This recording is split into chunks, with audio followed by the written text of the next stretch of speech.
Hello प्यारे बच्चों, कैसे हो आप प्यारे बच्चों। आज हम आपका क्लास 9th का इंग्लिश का असेसमेंट वर्कशीट 1 करेंगे। इससे पहले हमने वर्कशीट 13 कर ली है। आज हम इसका असेसमेंट करेंगे। पहला है identify the nouns in the sentence given below. नीचे दिए गए सेंटेंस में आपको नाउन की पहचान करनी है। सेंटेंस है I am going to the market with Seema. मैं सीमा के साथ बाजार जा रहा हूं। तो देखिए, एक तो इसमें मार्केट और दूसरा है सीमा, ये दोनों जो है ये आपके नाउन है, संज्ञा है। तो यहाँ हमारा आंसर आएगा वी, सीमा एंड मार्केट। दूसरा है complete the sentence by choosing appropriate verb. नीचे दिए गए सेंटेंस को उचित क्रिया के द्वारा भरना है। सुमन, अब यहाँ पे आप देखो, यहाँ पे सिंग नहीं आएगा क्योंकि सुमन जो है इसके साथ सिंग्स आना चाहिए, या इज सिंगिंग या वाज सिंगिंग आना चाहिए। रिसाइट भी नहीं आएगा, यहाँ आएगा सैंग। सुमन सैंग द सॉन्ग ब्यूटीफुल, यानी कि सुमन ने बहुत सुंदर गाना गाया। हमारा आंसर आएगा सी। तीसरा है complete the sentence by choosing appropriate pronoun. हमें यहाँ पर एक उचित सर्वनाम शब्द चुनना है। Ravi has 3 ants. रवि की 3 आंटी हैं। दे आर, अब देखिए यहाँ पर योर नहीं आएगा, हर नहीं आएगा। रवि एक लड़का है इसलिए हर नहीं आएगा। योर मतलब आपका होता है, देयर मतलब उनका होता है, यहाँ पे उनका भी नहीं आएगा, ये आएगा his. They are his mother's sister, वो उसकी माँ की बहनें हैं। आंसर आएगा हमारा D. Identify adjective in the following sentence given below. नीचे दिए गए वाक्यों में आपको एडजेक्टिव यानी कि विशेषण की पहचान करनी है। Rizwana takes care of street dogs in her village, she is very kind. अब यहाँ पर आपको देखना है कि यहाँ पर एडजेक्टिव कौन सा है। अब देखिए यहाँ पर जो है, यहाँ पर एडजेक्टिव है काइंड। काइंड मतलब दयालु। एक पांचवा क्वेश्चन है complete the following sentences using appropriate words. उचित शब्दों के प्रयोग द्वारा इस वाक्यों को पूरा कीजिए। इट इज रेनिंग आउटसाइड, बाहर बारिश हो रही है। I have to take an umbrella, मुझे एक छाता लेना है। I have a lot of friends, मेरे बहुत सारे दोस्त हैं। But John is my best friend, पर मेरा सबसे बेहतरीन दोस्त जॉन है। I love going to Delhi, मुझे दिल्ली जाना बहुत पसंद है। Delhi is a big city, Delhi एक बड़ा शहर है। Shubham got hurt while playing hockey yesterday, कल खेलते हुए हॉकी खेलते हुए शुभम को चोट लग गई। यहाँ शब्द आएगा hurt. Ali has to go home early because his aunt is waiting, Ali को घर जल्दी जाना है क्योंकि उसकी आंट जो है वो इंतजार कर रही है। अब हमें यहाँ पर कॉलम ए के साथ कॉलम बी को मैच करना है। Mohan is a pilot and he flies planes, Mohan एक पायलट है और वो जहाज उड़ाता है। Seema is learning swimming, Seema तैरना सीख रही है। Children are playing in the garden, बच्चे बागीचे में खेल रहे हैं। The dog barked at the stranger, कुत्ता अजनबी पर भौंका। अब इसके बाद में आपको ये जो पैसेज दिया हुआ है, आपको इस पैसेज को पढ़ना है और इसके प्रश्नों के उत्तर करने हैं। तो बच्चों पैसेज पढ़ लेते हैं। One day a group of monkeys decided to go on fast, एक बार बंदरों के एक समूह ने व्रत रखने की सोची। जो हम व्रत रखते हैं ना, वो व्रत रखने की सोची। Before we begin, we should keep the food with which we will break the fast, counseled the old chief monkey. तो उनका जो बूढ़ा सरदार था उसने बोला कि जब हम व्रत तोड़ेंगे ना, इससे पहले हमें खाने को अभी व्रत शुरू करने से पहले ना हमें अपना खाना तैयार कर लेना चाहिए कि हम इस खाने से व्रत को तोड़ेंगे, हमारे फास्ट को तोड़ेंगे।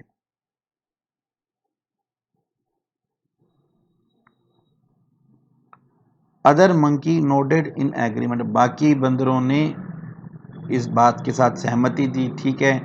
The youngsters were sent in search of food, जो जवान बंदर थे उनको भोजन की तलाश में भेजा गया। They return with delicious looking bananas, वो बड़े सुंदर सुंदर केले लेकर आए। I think each of us should take our share of bananas, before we begin our fast so that we will not have to spend time distributing them afterwards. You can imagine how hungry we will be then, said the chief's wife. सरदार की पत्नी ने कहा भी हमें क्या, मैं सोचती हूँ कि सबसे पहले हमें ना उपवास व्रत शुरू करने से पहले हमें अपने अपने हिस्से के केलों को बांट लेना चाहिए, ताकि व्रत खत्म करने के बाद हमें उनको बांटने में टाइम खराब ना करना पड़े। तब आपको पता है ना, हम सोच सकते हैं हम कितने ज्यादा भूखे होंगे।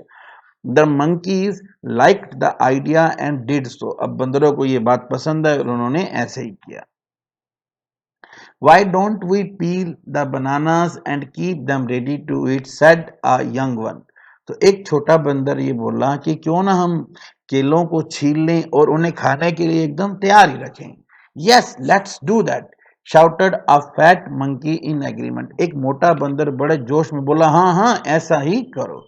All right, said the chief monkey, but under no condition we should eat them. तो सरदार बंदर ने कहा कि ठीक है, पर देखो कुछ भी हो जाए हमें उन्हें खाना नहीं है।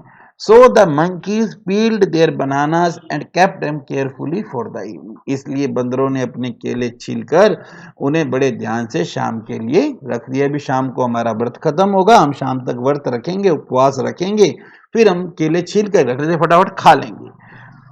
Can I keep the banana in my mouth? I promise not to eat until evening, please. A little monkey asked his father. एक छोटे बंदर ने अपने पापा से पूछा कि क्या मैं केला मुंह में रख लूं? मैं वादा करता हूं कि मैं इसे शाम तक खाऊंगा नहीं। Why don't we all put a banana in our mouths? That way we can chew it immediately when we break the fast. तो उसके पापा ने कहा हाँ हाँ क्यों नहीं, हम सब अब एक एक केला मुंह में ही रख लें, तब जैसे ही हम व्रत तोड़ेंगे वैसे ही हम फटाफट इसे चबा लेंगे। As long as we don't eat it, it should be fine. या डेड, जब तक हम इसे खाएंगे नहीं तब तक तो व्रत टूटेगा नहीं। सो the monkeys put the bananas in their mouth. इसलिए बंदरों ने केले को अपने अपने मुंह में रख लिया। They eyed each other uncomfortably as they began their fast, and as you can imagine, within no time the bananas disappeared down their gullets, and that was the end of their fast. अब वो सब एक दूसरे को जैसे उन्होंने व्रत शुरू किया वो बड़े ध्यान से सबको देख रहे थे और बड़ा अनकंफर्टेबल था। अब आपके मुंह में केला है तो आप कैसे देखोगे, अब आप कल्पना कर सकते हो। और इसलिए जैफट मतलब हाथों हाथ ही सबके जो केले थे वो उनके पेट में पहुंच गए और इस तरह से उनका व्रत शुरू होने से पहले ही एंड हो गया। तो अब कुछ क्वेश्चन है। पहला क्वेश्चन है, who suggested that the banana should be shared before beginning the fast. किसने ये सलाह दी कि उपवास या व्रत शुरू करने से पहले हमें केलों को बांट लेना चाहिए? तो ये कहा था ओल्ड मंकी ने, बूढ़े बंदर ने ये कहा था। The monkeys plan to go on fast till. तो बच्चों यहाँ पे आएगा ये ओल्ड मंकी की चीफ मंकी की वाइफ ने ये बात कही थी। The old chief monkey's wife, यानी कि यहाँ आंसर आएगा D. The monkey plan to go on fast till. बंदरों ने कब तक सोचा कि हम कब तक व्रत रखेंगे? बी इवनिंग तक, शाम तक उन्होंने सोचा कि हम व्रत रखेंगे। Write the opposite of the underline word given in sentence below.